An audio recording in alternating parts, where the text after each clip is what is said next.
record of um, breaking laws and regulations, destroying the environment, and abusing human rights all over the world.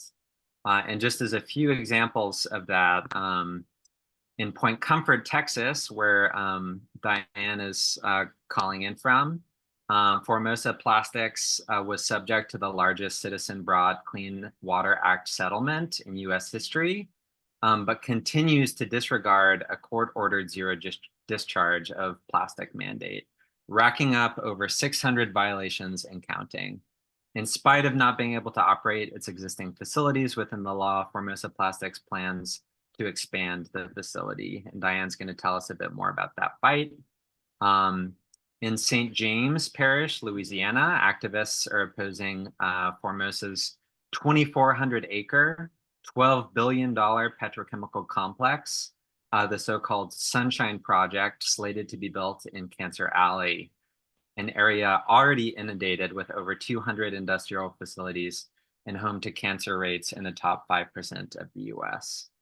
And in central Vietnam, a steel plant owned by Formosa Plastics Group was responsible for a chemical spill considered Vietnam's worst environmental disaster.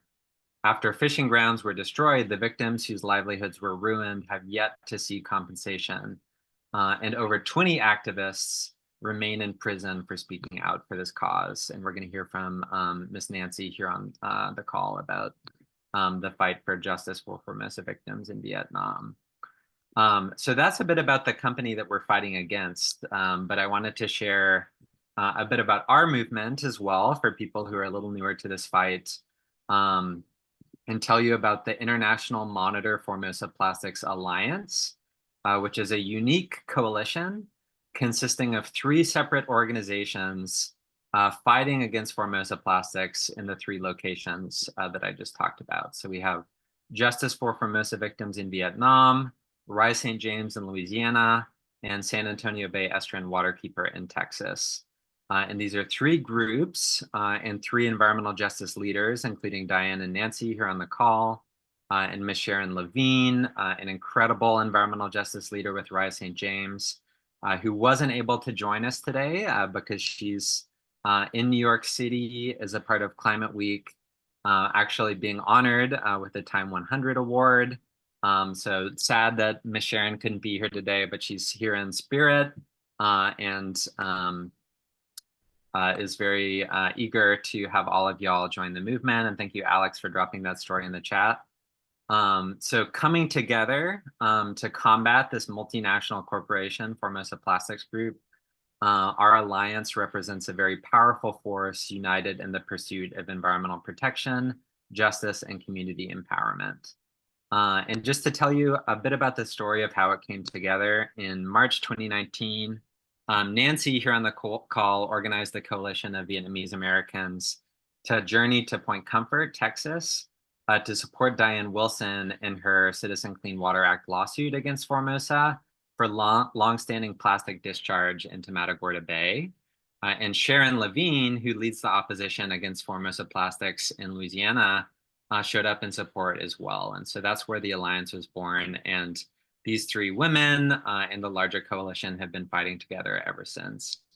And so just to tell you a bit about this action on August 2nd, where these arrests took place, before I hand it over to Diane to take the mic, as a part of the Summer of Heat on Wall Street, which was a sustained season of direct actions lasting all summer long, targeting banks and other financial institutions, demanding that they stop financing fossil fuel and petrochemical projects that are perpetuating environmental racism in places like the Gulf South, in the Ohio River Valley, and other parts of the country. Diane and Nancy and Sharon and many, many others from their coalition and from across New Jersey, New York, Pennsylvania, came together to hold a direct action at the Formosa Plastics US headquarters in Livingston, New Jersey. And there were over 100 people there marching on the streets, and several of us blockaded the front entrances, all the entrances actually, going into the office, and were able to shut down work at the US headquarters of this giant company for the better part of a day. And so it was a huge victory. And I'll let Diane and Nancy and others talk about what that was like. But 6 of us were arrested at that action, including, I'll just shout out Alex Gordon here on the call from Break Free from Plastics, and Reverend Chelsea from Green Faith, which is another organization involved in that action. And 4 of us are continuing on to trial with our case after being charged with criminal trespass. We are saying that in spite of ourselves being charged with trespass, Formosa Plastics has been trespassing in our communities. And so it's not us, but rather Formosa Plastics that should be put on trial. And so with that, I'm going to turn it over to Diane to talk about her fight. I will just say, I'm sorry, real quick, that part of the reason that we're here today is we all 4 have a pretrial hearing coming up on Thursday, the 26th at 8 a.m. Central and 9 a.m. Eastern. And we would love for all of you here to join us there virtually in the Zoom court. But even more especially, would love for you to join us in person in trial in New Jersey once that gets scheduled, probably this fall. And thank you to Alex for dropping that in the chat. So Diane, I'm going to turn it over to you. Diane Wilson is a 4th generation shrimper and longtime environmental activist. Let me just pull up your bio, Diane, because there's lots to say. And the executive director of the San Antonio Bay Estuarine Waterkeeper on the Texas Gulf Coast. She's a Goldman Environmental Prize winner who won a landmark case against Formosa Plastics for the illegal dumping of toxic plastic waste on Texas Gulf Coast. So the $50 million settlement that she won is the largest award in a citizen suit against an industrial polluter in the history of the U.S. Clean Water Act. So Diane, please tell us a bit about your fight against Formosa Plastics and why you took action on August 2nd at the U.S. headquarters. Okay, I'll tell you a little story, but first of all, I wanted to let y'all know that I know they always talk about that large settlement I got with Formosa Plastics back in 2019, but it took me 35 years of really civil disobedience in my hometown, because where Formosa came into, and they came into from Taiwan, they came to either Texas or Louisiana, whichever one was going to give them the most. And Texas agreed to give them everything they wanted. So instead of building a huge plastic facility in Taiwan, YC Wong, Formosa Plastics, a family dynasty, they came to Texas. And part of the deal was they told Formosa they wouldn't have to do any federal studies. They wouldn't have to go through any permit hearings. They were going to get $250 million in tax abatements. All of their visas were going to be put on a fast track. They were even going to let them dig a Superfund site, and it was pretty much anything they wanted. And so they promised them their environmental record in Taiwan would not be brought up. And Formosa was an egregious polluter in Taiwan. And so basically, here I am, 4th generation fisherwoman, minding my own business, working at a fish house, running a shrimp boat. And I had a shrimper who had like 4 different types of cancer. And he had lumps all over his arm. And one day I was working at the fish house, which is where all of the shrimp boats come and they unload their catch. and I took care of about 14 boats and shrimpers and shrimp and loading it and all of this stuff. Anyway, the shrimper came in and threw a newspaper at me, and it was front page, and it was the first time that the toxic release inventory was ever made public. This was the community right to know. Um, and I'm sure a lot of people have heard of this before. And the reason why we did get the community right to know and the TRI data was because of what happened in Bhopal, India, and so many people died. So the deal was we were not going to let this happen in the United States. So they passed the TRI. The first time it came out, my little bitty county on the Texas Gulf Coast was #1 in the nation. And this shipper pitched me this article and said, well, what are you going to do about it, Diane? And I am uh, a real introvert, and I like quietness. I like the boat's silence. I don't like talking. I don't like meetings. I'm not very sociable. And I acted totally out of character and went down to our little bitty city hall in Seadrift, and I asked for a meeting about that being #1 in the county, in the nation, for toxic disposal. Matter of fact, we had half the toxic waste that was generated in the state of Texas in landfills right there in our county. And so almost immediately after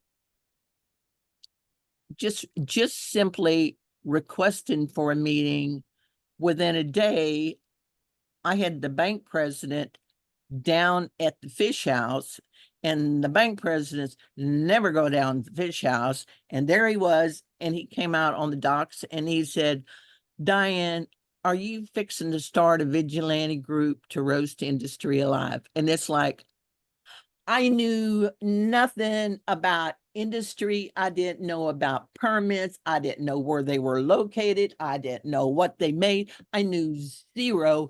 And suddenly I had everybody in the sun that was coming down, that telling me to stop what I was doing. I need to call off the meeting. I was having people call my brothers and tell them, stop your sister. And it's like, I haven't even did anything.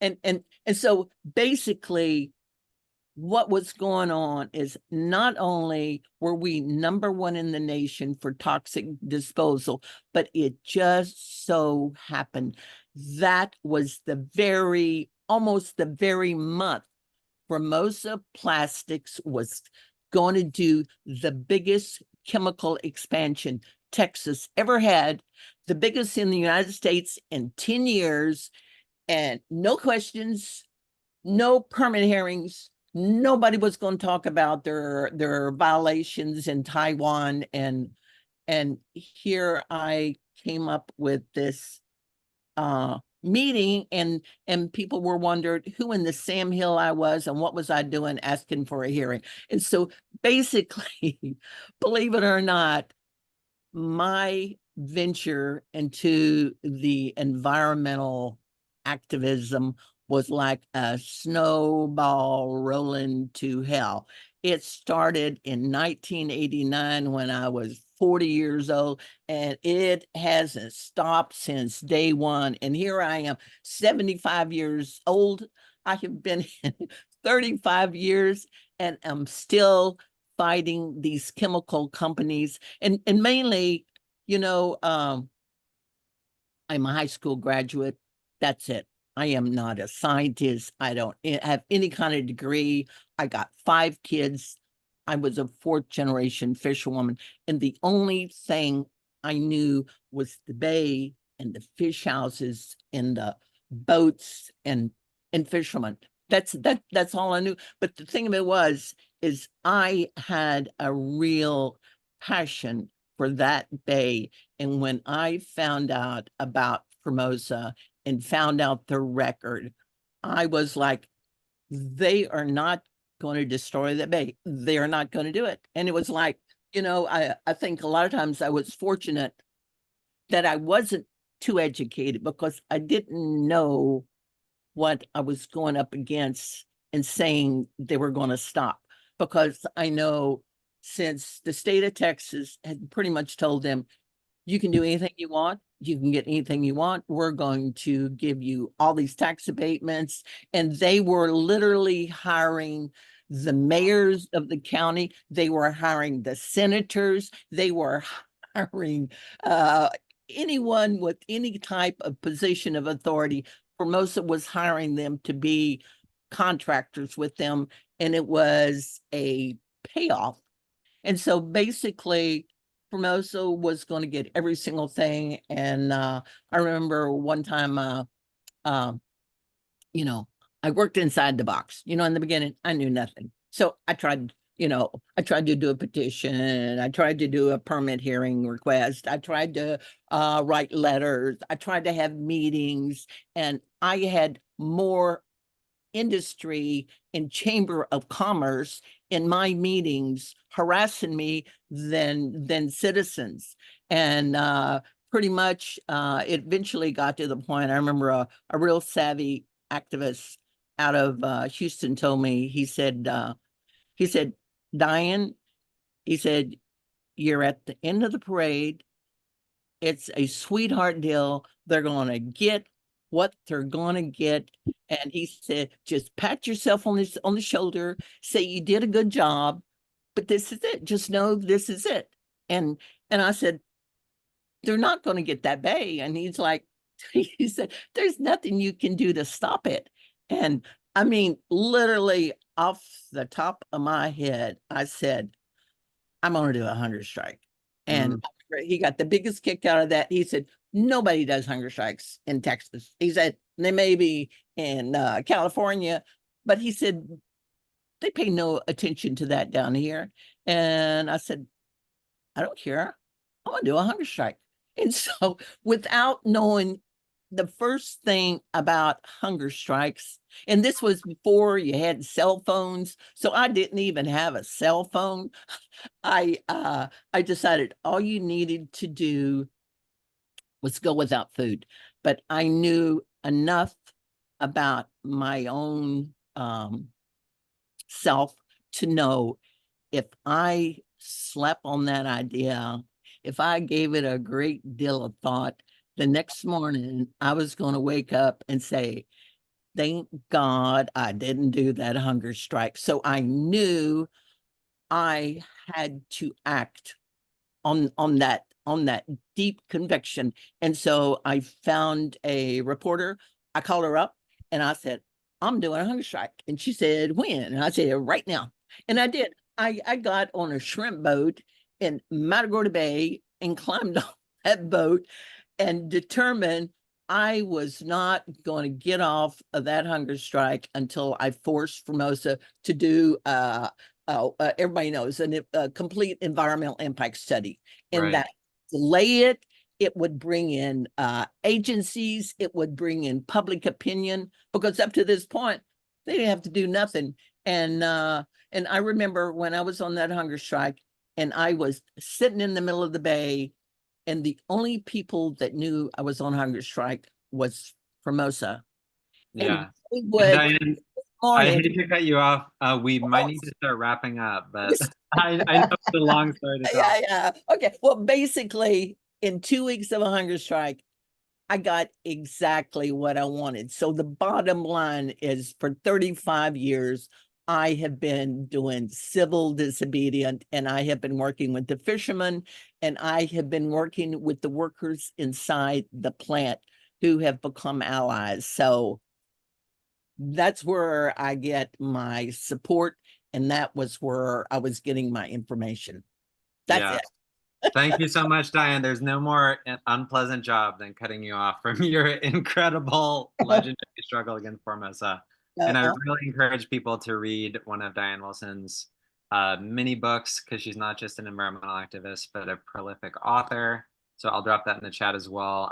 But we will have an opportunity for Q&A where people can ask Diane and others questions. So Nancy, I'm going to pass it over to you now. And just to save a little bit of time, I'm going to drop Nancy's intro in the chat. Nancy, if you can talk about the work that you've done against Formosa and why you came to the action at the headquarters on August 2nd. Thank you, Matthew, and thank you everybody for joining us. I am a refugee. I live in Vietnam, and after the war in 1979, I escaped from Vietnam with my two little children. We spent 22 days on the ocean. We have many storms, and we found 96 ships, big and small. Nobody rescued us, so I laid out on a boat with my two children on my arm, and we think that we're gonna die because I can feel the death, but my leg already numb and all that. So luckily, there was a small fishing boat came and rescue us, give us some food, and draw us into the shore of Thailand. I lived there for 8 months before I be sponsored by my sister to New Jersey. I went school there, and I moved to Houston because I cannot take the cold. Anyway, to me, environment is something that far away from my reach because I need to work uh, to job to take care of my baby and family. Not until I got older and I heard about the environmental disaster in Vietnam, and uh, the bishop of the four provinces affected by the uh, environmental disaster in the four provinces in central Vietnam went out, to oversee and came to talk to people in Europe and also in US. And I was one of them, listened to him, and he was asking uh, the Vietnamese community, in US and oversee, help the people. And here, what happened, I have to prepare this because I cannot remember all. So in 2016, Formosa Thing, a subsidiary of Formosa Plastic Group, discharged toxic chemical into the sea, killing 100 tons of fish and severely polluting the main environment across four central provinces of Vietnam. This resulted in the death of a diver, hundreds of people being hospitalized due to the food poisoning, and hundreds of thousands losing their job. After a period of denial, and cover up, Formosa finally admitted fault. Without conducting any survey to assess the actual damage, Formosa and the Vietnamese government unilaterally decided on compensation of 500 million under the condition that the Vietnamese government would protect Formosa's reputation both within Vietnam and internationally. Furthermore, the compensation money was given to the Vietnamese government, not to the victim. As a result, thousands of victims either receive no compensation or very little compared to their actual loss. When the uncompensated citizen attempt to file lawsuit in Vietnamese court, their case was dismissed upon appeal. The government to honor its agreement with Formosa to protect its reputation blocked the people from proceeding, assaulted, arrested, and imprisoned them. Some received prison sentences along at 20 years. Over 20 people are still in prison today, and 100 more are in hiding as the government continue to pursue them. With the help of the overseas Vietnamese community as go out as environmental and human rights organization in Taiwan, in the US, and around the world, 7,874 victims filed lawsuit against Formosa in Taiwanese and the US court, and we submitted complaint to the United Nations Human Rights Committee. After successful blocking lawsuit within Vietnam, Formosa and Vietnamese government did not stop there. They continue to obstruct justice in Taiwan and the U.S. court, exploiting legal loophole. Formosa demand documents they knew very well that the victim could not provide, such as paperwork verified by the Vietnamese authority before being sent to Taiwan. After nearly 3 years of our advocating struggle, Taiwan's Ministry of Foreign Affairs allowed the victim to proceed without the Vietnamese government certifications.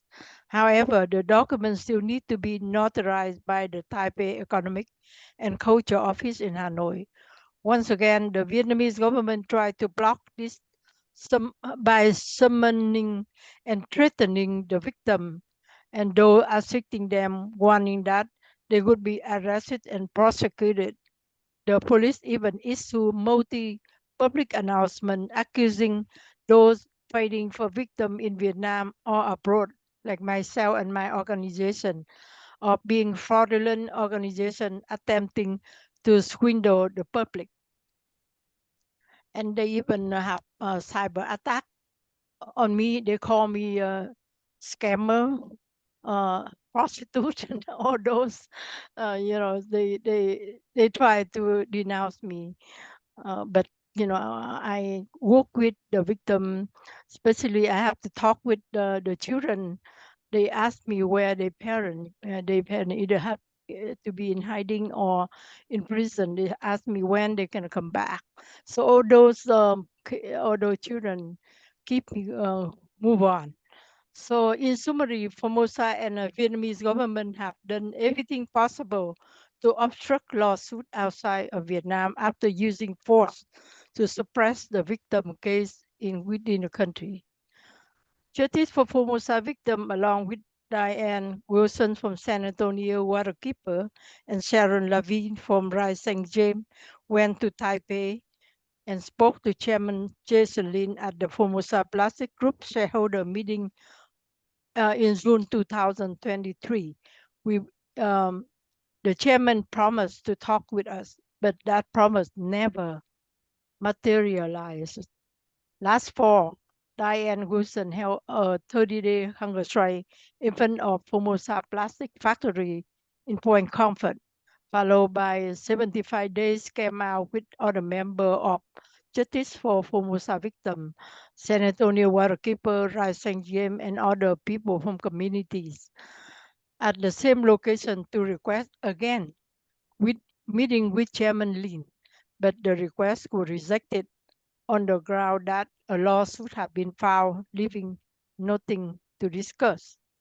On August 2nd, 2024, we participated in the protest in front of Formosa, USA headquarters. This is I think that the last resort we have to go through in hoping that we can have a meeting and talk to them. So we desperately for a meeting with Susan Wang, the chairwoman of Formosa Plastic USA, because Formosa in Taiwan repeatedly refused to engage in a dialogue to address the risk issue they caused for the victim, instead of finding every possible way to evade the responsibility.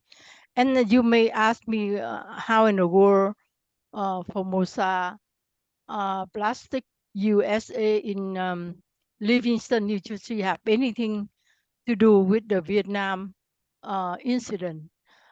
The reason because Formosa Plastic USA is the biggest investor. They are the people who decided how to market product from Formosa in Vietnam. How uh, the money, the industry, everything decide from Formosa Plastic USA in Livingston.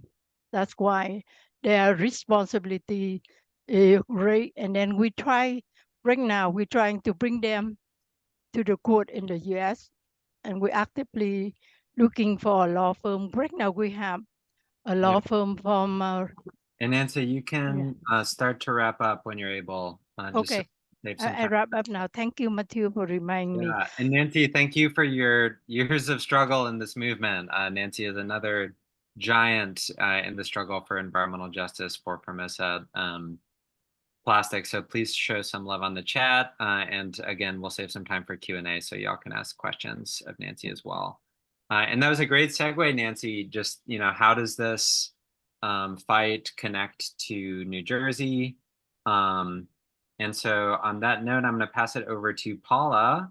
And Paula, I'm going to drop your bio in the chat as well. If you want to tell us why you got into this work, how you see your fight for environmental justice in Jersey connecting to the fight against Formosa plastics, and why you took action with us earlier this summer. Thank you, Matthew.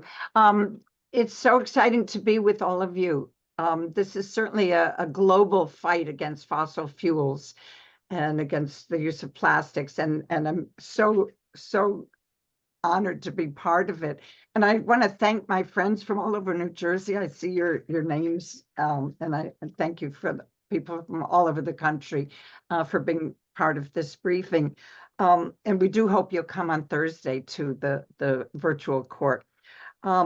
As part of the Empower New Jersey fight in New Jersey, we've been fighting against 7 fossil fuel plants, and we've been working around the state to stop, and we've stopped 3 power plants and pipelines, and we have a whole list of fossil fuel projects we're working together on, and people here have been part of those fights. So we're all in very, very good company. The last few years, we've been working with environmental justice leaders in the Ironbound of Newark to stop a gas power plant, the PVSC, Passaic Valley Sewerage Commission gas plant that would be in the Ironbound. They have 3 power plants already. They have an incinerator. They have heavy truck traffic from Port Newark. They have airplanes from Newark Liberty Airport. They have heavy industry. They have the remains of the old dioxin factory that made Agent Orange during the Vietnam War, and particulate matter still in the Ironbound community and in the Passaic River. And so it's a massive fight, and the Ironbound Community Corporation invited people from all over the state to support the fight to stop the 4th gas power plant. And as in all of the communities that Diana is talking about, that the Rise St. James area in Louisiana and Vietnam, these communities are all dealing with they're massively overburdened by pollution and the health impacts from the pollution. And, we got to stop it. We've got to work together globally to stop it. And that's why we're all here. We have a governor here in New Jersey, Governor Murphy, who signed the environmental justice law that was hard fought for.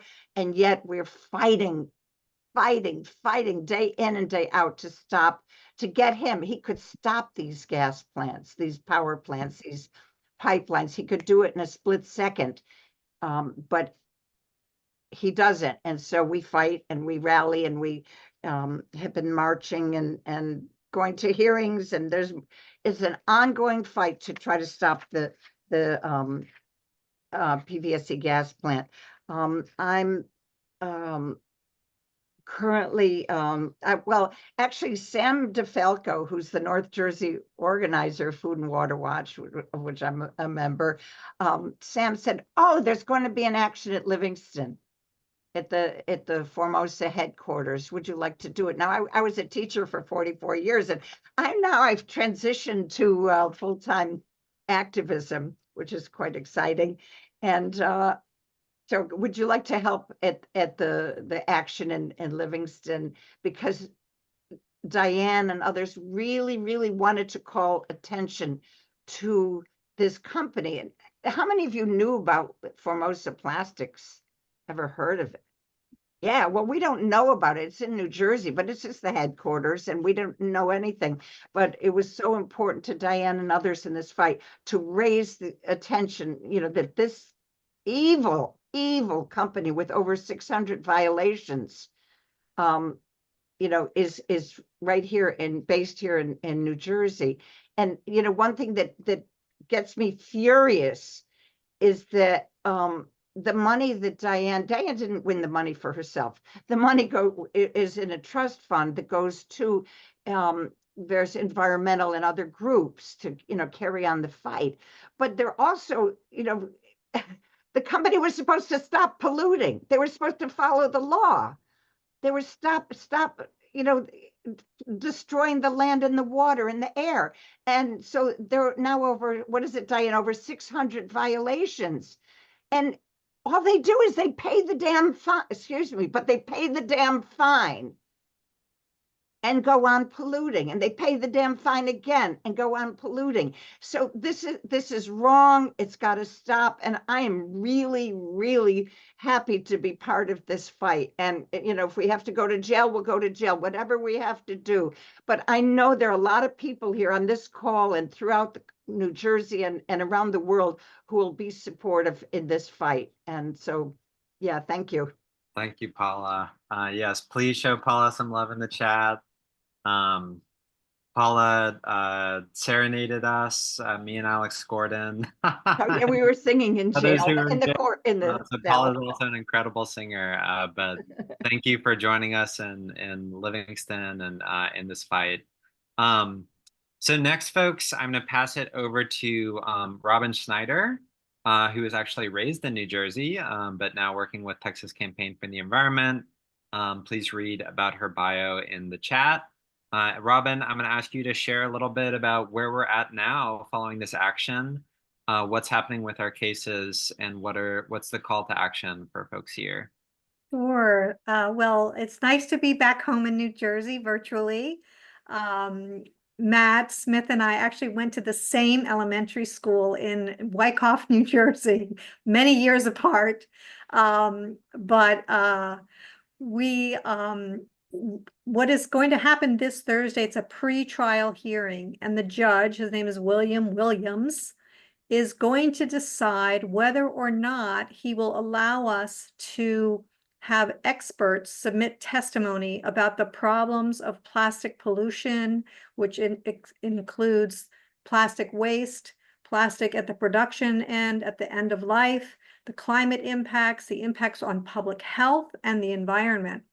And so it's a very important hearing, and we want Judge Williams to see that there are a lot of people concerned about this issue and that it's not a normal traffic stop or the other issues that municipal court judges generally deal with. Our case is going to be heard by him. We don't have an option of a jury trial in this sort of a case. And this could be a very, very important decision about whether we can have experts, scientists, medical doctors and others give their testimony. Obviously, we have Diane Wilson, a community expert, and she and all the four of us in the Formosa Four will be able to testify, but we would like to have the support of other professionals in this field who've done a lot of scientific research on this as well. So we're asking people to show up on Thursday morning. It's 9 o'clock Eastern time. If you can, wear something red. So hopefully he'll get the point that these people are linked together. However, our lawyer has told us we cannot have like political signs or political t-shirts that the judge might think is disruptive. We had a pretrial hearing a couple of weeks ago, and this judge was very contentious and I would say arrogant. So we are walking kind of a fine line here. But I hope that if you can tune in, you will. But what we really need for people in New Jersey and in the nearby area is for people to show up when the trial is going on. We're going to want to have press conferences. We want to pack the courtroom when we're showing up in person, and we all have to show up in person for that. But we want to have lots of allies there in the courtroom and at our press events. And also helping to get the word out to other people in the area who can help out. It'll probably, maybe depending on if they allow us experts, that'll, could change how long the testimony is going to be. If we don't have experts, it might be shorter, although Diane can certainly talk for quite a while. So that's really why we wanted to kind of get people up to speed in New Jersey, because you may have been aware of their headquarters if you live near Livingston, but the factories, whether they're in Point Comfort or Taiwan or Vietnam or in Baton Rouge, where they violate the air pollution laws all the time, it's really hurting people, and it's hurting all of us. The amount of plastic, that 3% of all the plastic in the world is made by Formosa plastics, and it's in all of our bodies. It's in the deepest part of the ocean. It's on the highest point on Earth. Plastic is everywhere. We need to deal with this, and we would love your help in doing that. So the link has been in the chat to sign up for the hearing, and we'll send you the Zoom link for the 9 a.m. hearing on Thursday Eastern time. So let's give people a chance to ask questions. Yeah. So I see 2 already. Thank you to all of our speakers.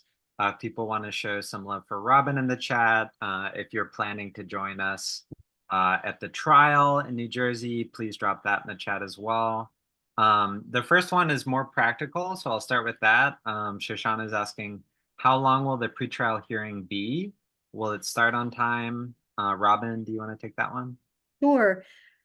Normally, this judge on Thursdays is doing in-person work. So he, at our lawyer's request, he agreed to have this second pretrial hearing on Zoom, since 3 of the 4 of us are not in New Jersey and we're in Texas. So we don't know for sure that we're the only case that he's hearing on Zoom at 9 o'clock, or if there will be others. So if there are others, we could be wading through traffic tickets. But if not, it could go very quickly, or it could go a bit longer. We don't really know. That's unfortunately the situation. We don't really know, but it's possible we'll be the only one, the only case, and that it could come up quickly. Thanks, Robin. We have another from David. Do permitting authorities have the discretion to deny permits to facilities that would adversely affect the air in populated airsheds? So if there's a risk to the community, regardless of the permit conditions, can they deny the permit for the sake of public health and welfare? And if so, why don't they usually reject them under such circumstances? Does anyone want to respond to that, Diane? You're on mute, Diane. Okay.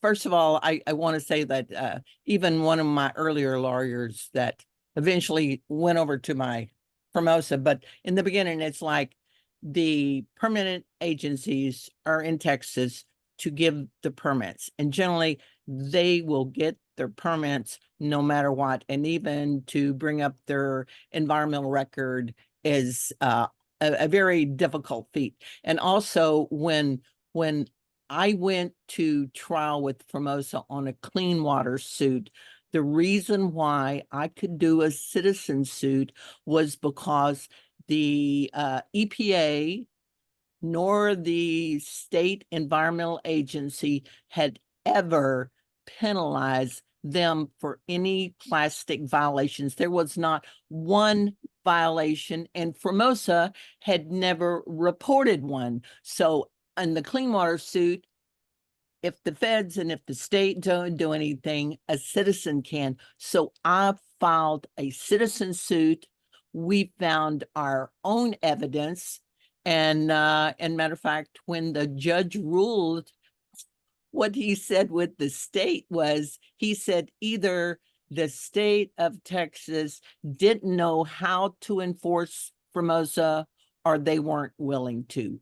And that was even acknowledged in the ruling by the judge. So not in our lifetime down in Texas. that is, I mean, you can probably be almost as egregious as you can imagine, and you still get your permit, and you'll probably get a satisfactory on TCEQ comments. So one thing I forgot to mention is that we are arguing a necessity defense, that we are not guilty because we needed to do this because nothing else has worked to stop Formosa from polluting or to stop the plastics industry more broadly from polluting. So just I've neglected to include that. We are using a necessity defense. Yes, thank you, Diane and Robin.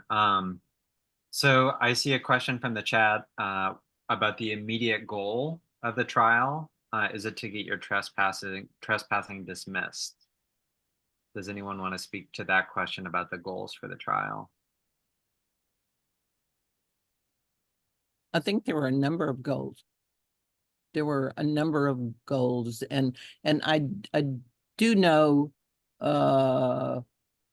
because as for me, is like, it's important to me is that the publicity of what is going on with this company and what is going on with plastic in generally globally and how it's impacting people. That is one of my major goals, and it's also to bring out the crisis that's going on in Vietnam, the Formosa trying to expand to do one of the biggest. It's like they're one of the worst, and yet they want to build another one of the biggest in the middle of all of this pollution. So it's to stop Formosa plastics and in some way to stop this ongoing harm that they have created, and bring justice to the people in Vietnam, to the people in Louisiana, and to stop Formosa's continual expansion in plastic and destroying the bays. That's a time goal. Yeah. In addition, there is a big meeting on a plastics treaty happening in Korea at the end of November and the beginning of December. So this is a good time to get the word out about plastic pollution, to put pressure on the negotiators. We have the Biden administration did change its position from being in the bad camp that was just saying, let's deal with plastic once it, try and clean it up once it's produced, to being in the camp now that we need to address the manufacturing of plastics and stem the tide of manufacturing of plastics. But how much they stay with us on that is, we need to hold their feet to the fire. So that's kind of a broader context as well that we are operating in. Yeah, thank you, Robin, for bringing that in. I'm going to raise one more question from the chat and then go to you, David, if you want to ask your question briefly out loud. So Pranita is asking, I'm wondering about the intersection of extreme weather events and the chemical contamination in these areas of Texas and Louisiana caused by Formosa Plastics and other companies. Would anyone like to take that on? Diane, go ahead. Yeah, well, I can say that during Hurricane Harvey, Formosa Plastics was statewide one of the largest emitter of toxins during the hurricane, because a lot of these companies do not prepare for hurricanes, because production is, you're making money as long as you're ongoing. When you start shutting things down, you're not making money. So like I said, Formosa was one of the largest emitters during Hurricane Harvey. And I do know that if you look at some of the new statistics out on the climate vulnerability and talking about hurricanes, the rise and the intensity in storms and the level and the rise of the waves coming in is getting greater and greater. And, right now we're looking at, there's a hurricane right in the middle of the Gulf right now. I think I like to echo. Please. It's me, Nancy. I like to echo Diane, idea that in the case of Vietnam, we done everything we went to Taiwan to talk to German. We hunger strike, and then we request for the meeting. They don't want to go talk to us. They only want try to exploit or the loophole or the law or collaborate with a dictator regime to punish all the victim who want to, sue them and so far and so on. So we exhausted our effort. So that's why we have to do the August 2nd. And that what we need to do, we already did. I also send you my speech, so anybody need to, use it like, reference, you're welcome to. Yes, Yes, please do, Nancy. Thank you so much. thank you. David, I think you might have the last question if you want to briefly right. share that with the Well, my speaker. question may have two parts. There's a very quick question, possibly followed up. Is there any chance that this on appeal or something, this case will get before a jury trial? Nope. Oh, okay, then I don't have my follow-up question.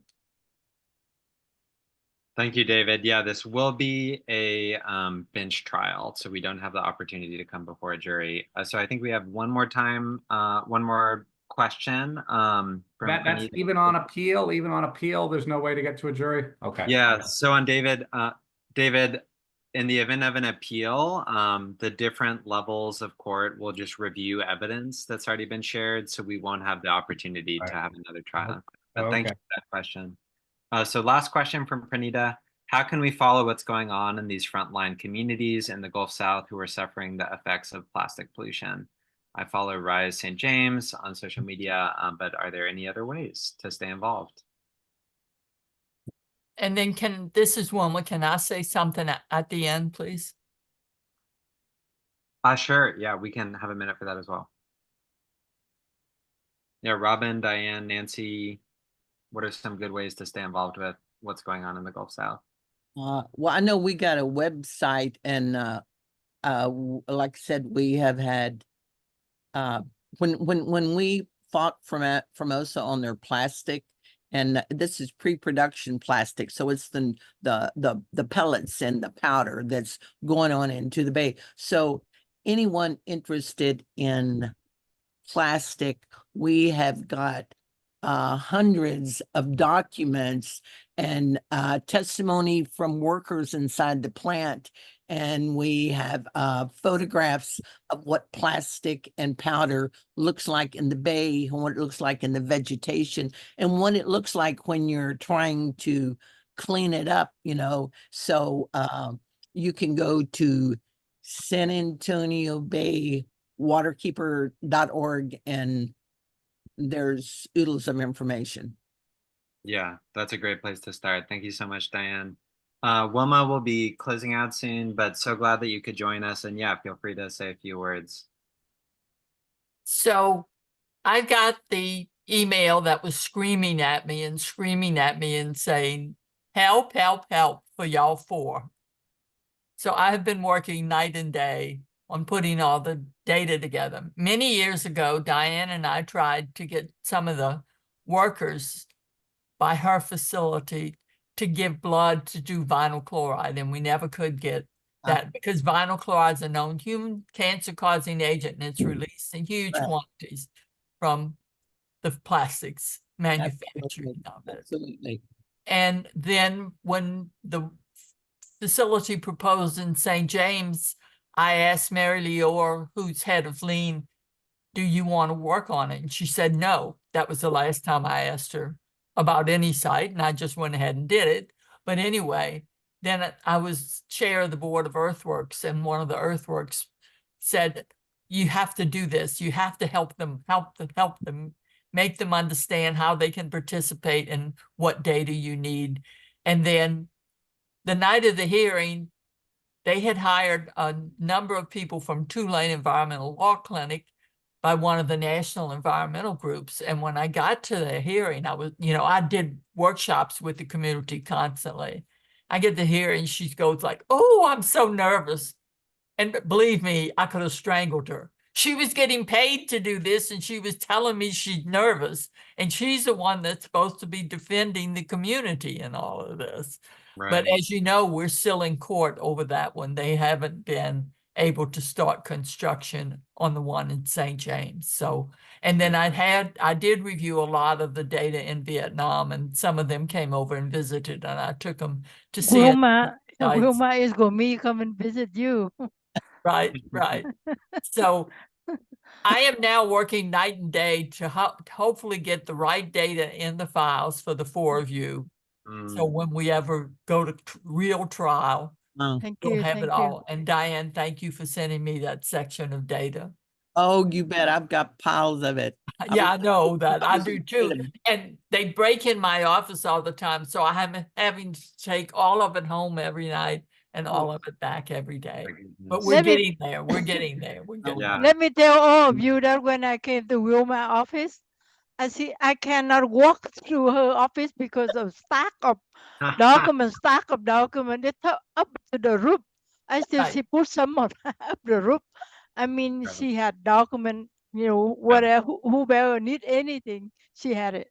Wow. Thank you, Wilma. Wilma, Thank you. thank you so much for your You're support welcome. and your tireless labor. Mm. You've been in this fight for a long, long time. So just wanted to wrap us up. Thank you all for your questions, for taking time out of your night to join us here. I'm going to drop yet again this link in the chat. We really hope you come on Thursday. But more importantly, if you live in the Northeast, especially in New Jersey, please stay tuned and join us in person at the trial of the Formosa 4. This is really about continuing to build a movement that Diane and Nancy and Sharon Levine and many others have been involved in to fight for justice and accountability from Formosa Plastics. So we'll follow up over email to send some more information, but for now, yeah, thank you for your time. And I think I'll close out real quick with some words from Sharon Levine, who couldn't be here tonight, who said, "I am the example that it does not matter who you are or where you live. You can take a stand for what you believe in, especially when it's the right thing to do." So thank you all for taking a stand with us, and we will see you in court. Okay. See you in Thank you. court. Bye. Thank Thank you. you, Bye-bye. everyone. Bye, everyone. Thank Bye-bye, you. y'all. Thank you so much.